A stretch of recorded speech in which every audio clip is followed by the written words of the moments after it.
ating langganisa. Ahulin na po natin siya.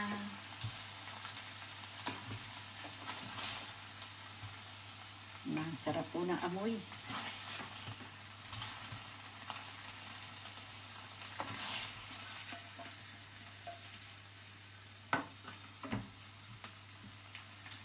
Ito po, meron na tayong kawali. Ating po makanstik tayo. Meron po tayong langganisa.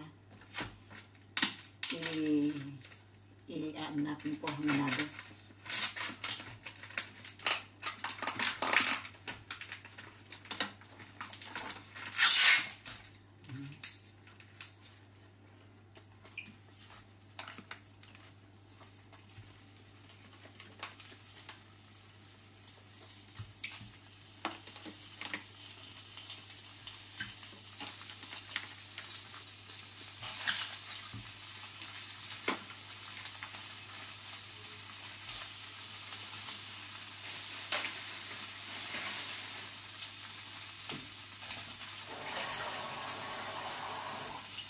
Lagyan po natin siya ng half glass of water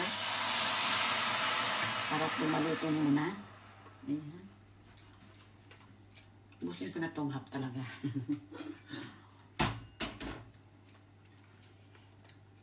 Ayan. Takpan po natin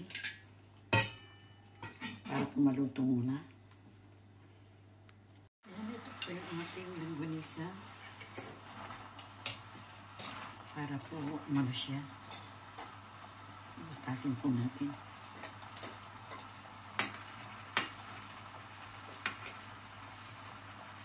Para lumabas yung mantika niya.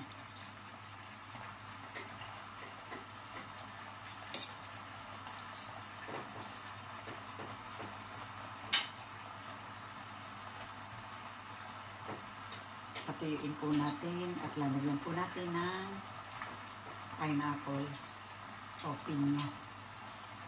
Lagyan po natin itong binuksan ko na po yung pinya. Ayan. Lagyan po natin ng pinya at ng sweet chili.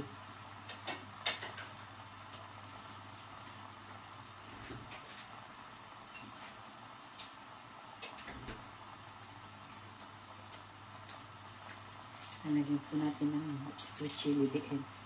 Sweet chili. At natuyo po itong ating langganisa.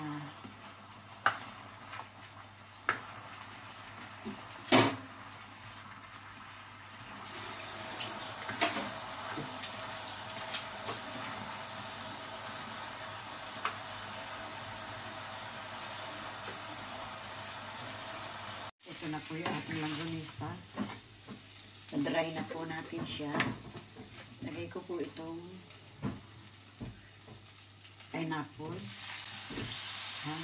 Ayan.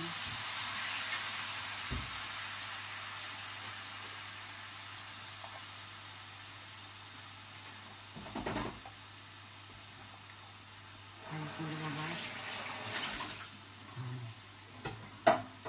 Ihiwa-hiwain po natin yung pineapple para maluto po niya. Lagyan po natin siya ng chili.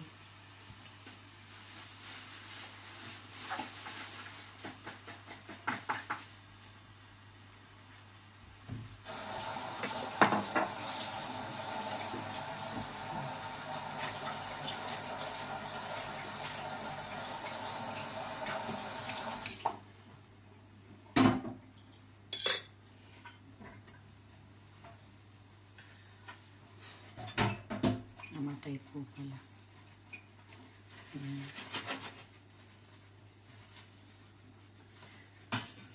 Takpan po natin ulit. At ating babalikan. Silipin po natin yung ating hamonado. Ayan, hamonadong langganisa.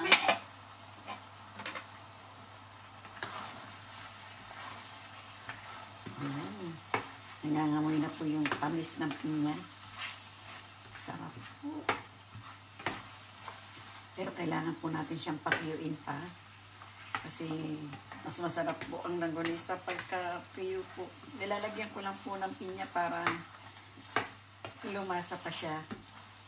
Kasi yung langgonisa po dito, hindi katulad ng langgonisa natin sa Pilipinas. Iba po ang lasa ng langgonisa nila rito. Medyo maalat-alat ang langgonisa nila.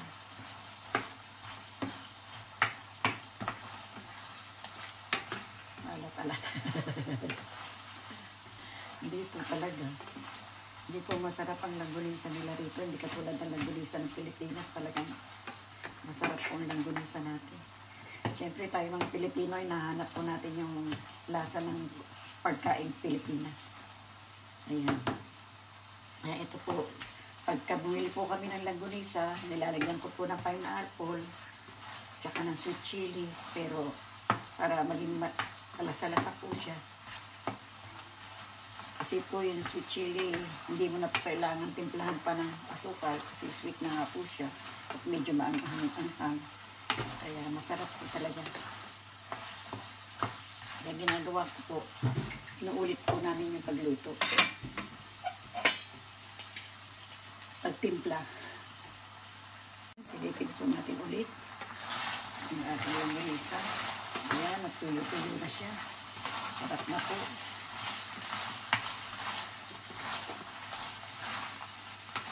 Langgonisa na ng Pilipinas.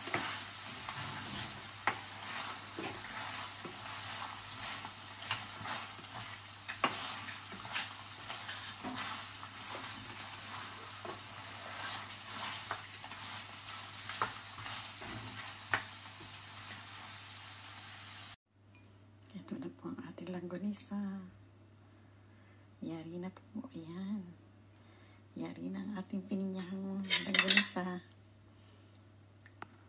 Sarap po niya. Ayan o. Ang sarap.